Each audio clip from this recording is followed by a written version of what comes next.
Amongst the various methods and very foolproof methods that Cecilia Steyn would use in order to convince her group that was trying desperately to save her life on a daily basis from basically dying, there was one, or I should probably say another very unique foolproof method or tactic that she would use. I'm honestly not sure that anyone else in Cecilia's group knew that she knew how to do this, but on several occasions, Cecilia herself actually demonstrated it to me, but obviously without it being obvious that this is what she was doing in the times where she would pretend to be dying. I suppose let me just cut to the chase and tell you what it is.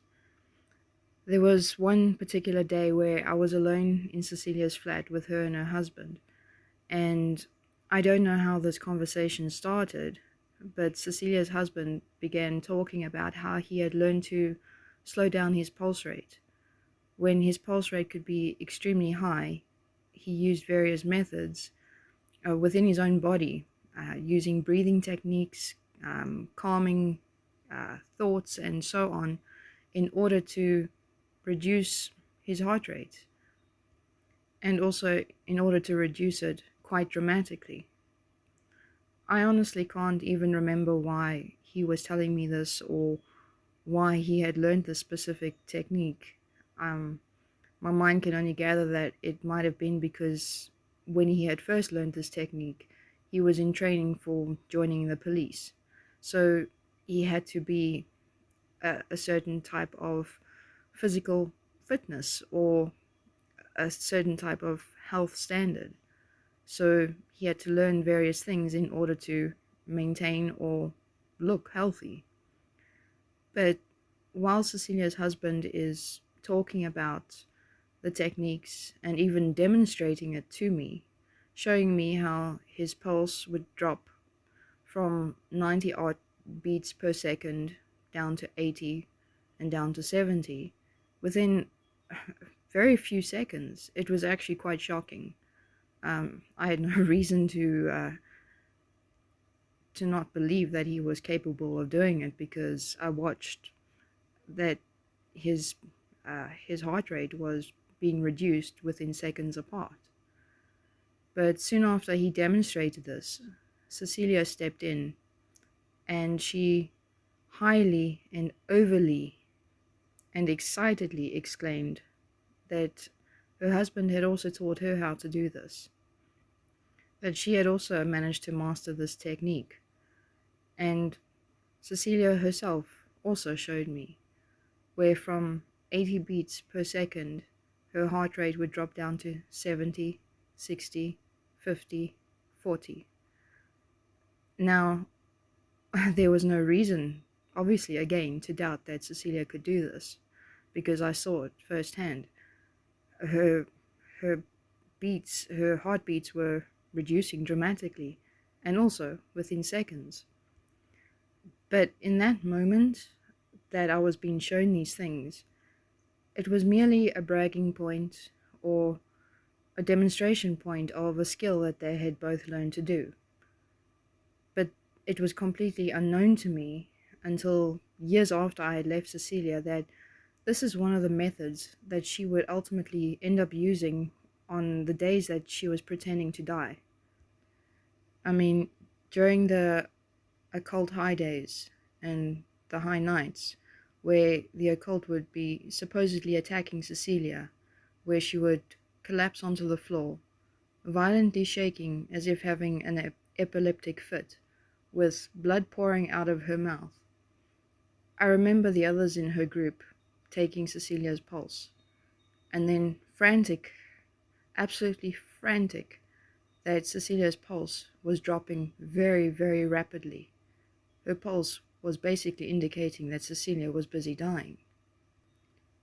So in these numerous, or should I rather say seemingly endless scenarios that people in Cecilia's group witnessed, scenarios that I had witnessed too many times, watching someone fall to the floor after they feel like they can't breathe. Then they start convulsing, shaking horribly on the floor, blood pouring out of their mouths, and their pulse very, very rapidly disappearing. I mean, to the average person, this person lying on the floor looks like they're dying. I mean, aside from looking like you're having an epileptic fit on the floor, aside from blood pouring out of their mouth, their pulse was disappearing, and very, very fast. How else could you explain this away? Especially when all of these scenarios, all of these methods were used together. I mean, I honestly don't think anybody in their right mind would try and reduce their own pulse down to 40 odd beats per minute and less. I mean, there were times that Cecilia had bragged to me that she had managed to reduce her pulse down to a very alarmingly low rate where she would actually seem like she was dead. But yet, even in those moments when she would tell me these things, I hadn't grasped the concept or the fact that this is what she was actually doing. This is what she was actually using in trying to convince people of all her lies and her nonsense. It was merely a bragging point for her of a skill that she had learned. Just one of her hundreds of skills and knowledgeable insights that she had, because with Cecilia Steyn, ultimately, she could do anything, she could be anything, she was everything at the end of the day. So for Cecilia to be bragging on any type of skill, no matter how small or how weird it might seem to anybody, it became a very normal thing. Cecilia she absolutely loved to brag. She loved to be the center of attention. She loved to be the best. And I honestly, like I said, I don't know if anyone else in the group knew that Cecilia had this skill. Because when I was present at each time Cecilia mentioned this, it was either just me, Cecilia, and her husband, or just me and Cecilia. I don't know if Ria or Miranda or anyone else knew about this skill. I could be wrong, but I haven't asked any of them. But either way, that doesn't matter. And it took me years afterwards, after putting the puzzle pieces together, after pulling up all the information stored in my memory, trying to piece everything together, and finally connecting the dots, especially with going through the investigation. Once you start recalling memories, even more come to surface, and the more that these dots connect, the more the dots connect faster, and the more things start making sense. And this is one of the things that I remembered just purely out of recalling other memories for other incidences. And to me, this was a seemingly nothing memory, a seemingly nothing bragging point that Cecilia was yet again doing, because like I said, she loved to brag about anything and everything. But after realizing, or after remembering the skill that she had mastered, after watching her demonstrate it to me on a time period, or in a time period where she wasn't pretending to die, I suddenly realized that this is what she was doing on the occult high nights.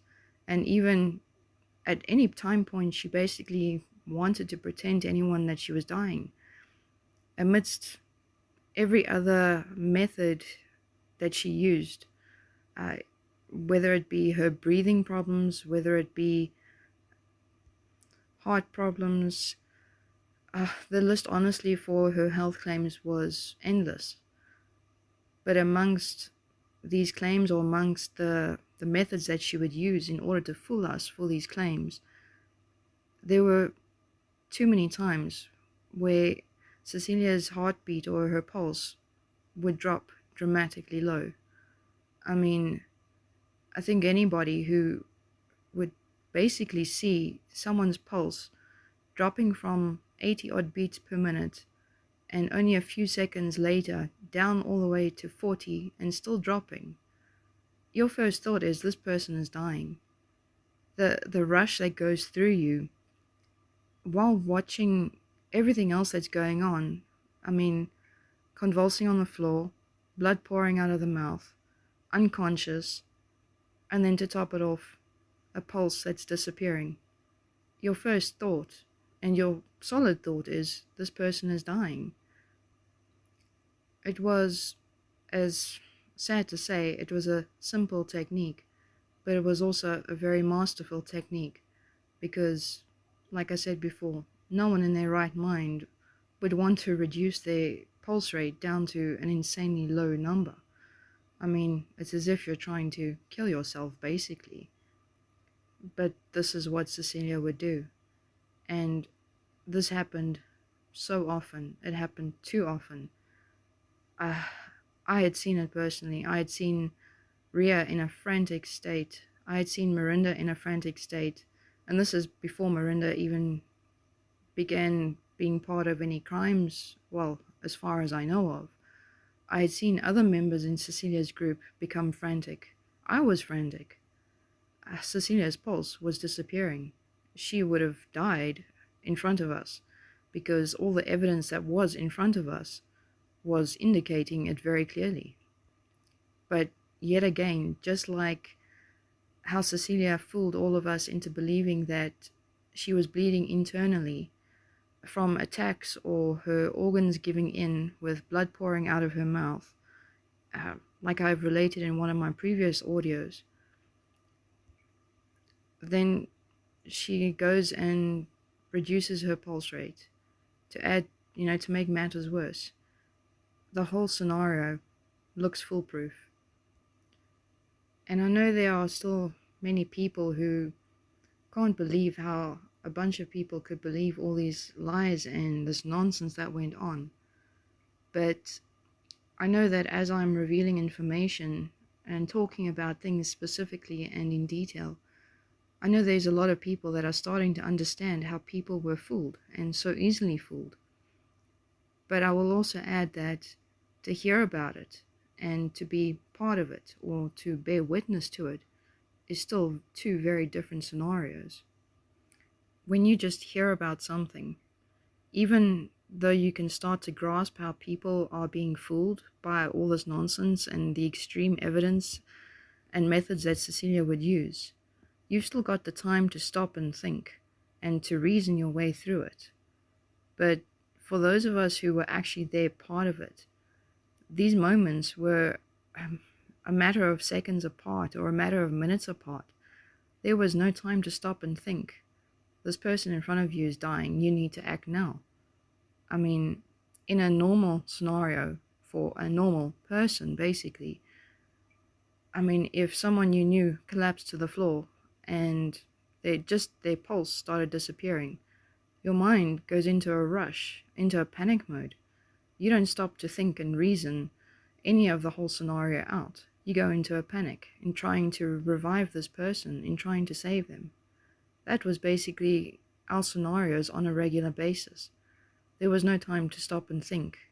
And at the same time, again I'll add, who in their right mind would try to reduce their pulse rate down to such a dramatically low point? I mean, well, I suppose I do have an answer. I mean, Cecilia Steyn would. She did.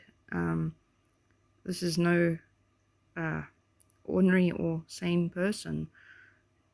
Very sick and twisted and distorted. I mean, to the point that Judge Francis said that she is basically deemed as a danger to society, and she should actually be kept in complete isolation because she's a potential threat to absolutely anybody around her. The statements that he made during the sentencing were extreme, but they were exceptionally very true. There was no avenue, no method, no extreme that Cecilia would go to that she would use in order to convince people. There was no level she wouldn't stoop to.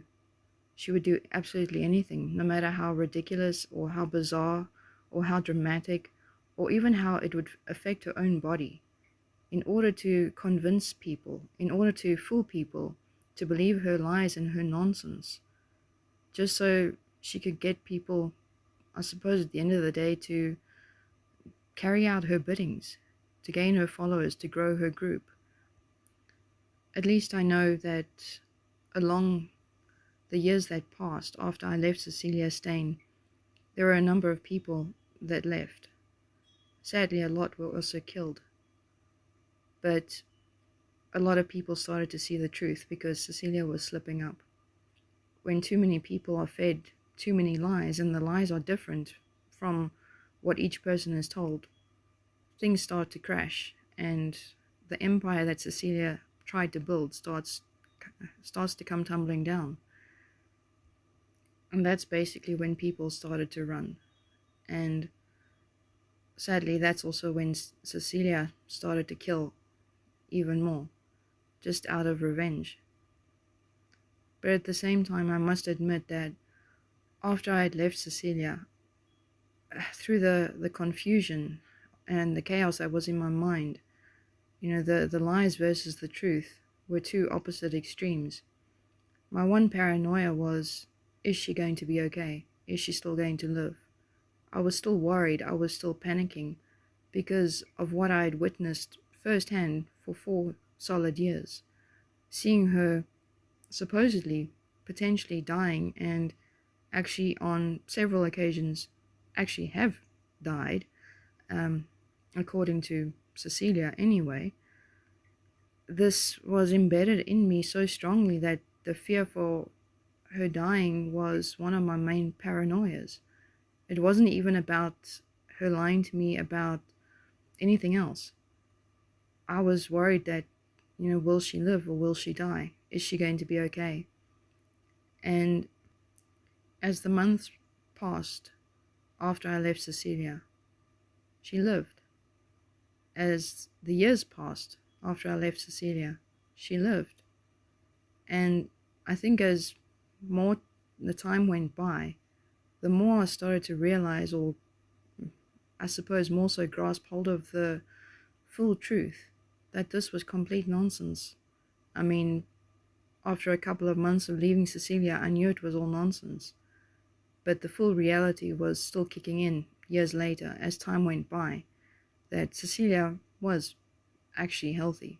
She wasn't going to die. It was all just nonsense. And I know when Cecilia was first arrested and put into prison, at some time point during the early stages of her being arrested, I made a statement basically saying, I wonder if she'll live, or I wonder how many times she's going to potentially die. I was joking because I knew it was nonsense, but I knew she was going to try fool people. And she did. She tried. She tried a lot while she was in the holding cells. She tried too many times to pretend that she was dying. She used similar methods that she had used on the rest of her group, and she tried other methods. But unfortunately for her, by the time she was arrested, the investigators and all those who were watching over Cecilia in prison already knew the truth. They already had all the facts. So they paid absolutely no attention when she was pretending to die, and when she was using any of her methods. And they even basically started to pretend alongside with her, like I had previously related in another audio where Cecilia was battling to breathe and the nurse told her to use the oxygen mask, which was not even plugged into the oxygen tank, and suddenly Cecilia could breathe perfectly fine. But she was completely unaware that there was no oxygen coming into the oxygen mask. It was a masterful situation. And I honestly think by that time point, when the people in the prison were starting to do things like this to Cecilia, it was basically maybe a personal laugh back at her, because she had been doing so many things and causing so much chaos and nonsense while she was outside of prison, and even after being sentenced, and even while she was in the holding cells. Um, they just got tired of it. They wanted to pull her own jokes on her. They wanted to catch her out without her even knowing. And it was absolutely brilliant each time they did. And each time they did, it also proved their point further. And it proved Cecilia was a fake. She was just all lies throughout the whole thing even more. And I know undoubtedly that she would have used dropping her pulse rate. Without a doubt, I can tell you that she would have done this. And for all I know, she probably would have even reduced it down to 30 and 20 because she was now in prison. She was desperate to get out. She used many methods in order to try to be released. So she would have gone to any extreme. But unfortunately, like I said, the investigators already knew. The people in prison watching her already knew. So even while a heart monitor would actually show her pulse was screaming that she was dying, they already knew. It was all nonsense. She was the one controlling and pulling the strings for absolutely everything, including what her own body would and wouldn't do in order to fool people.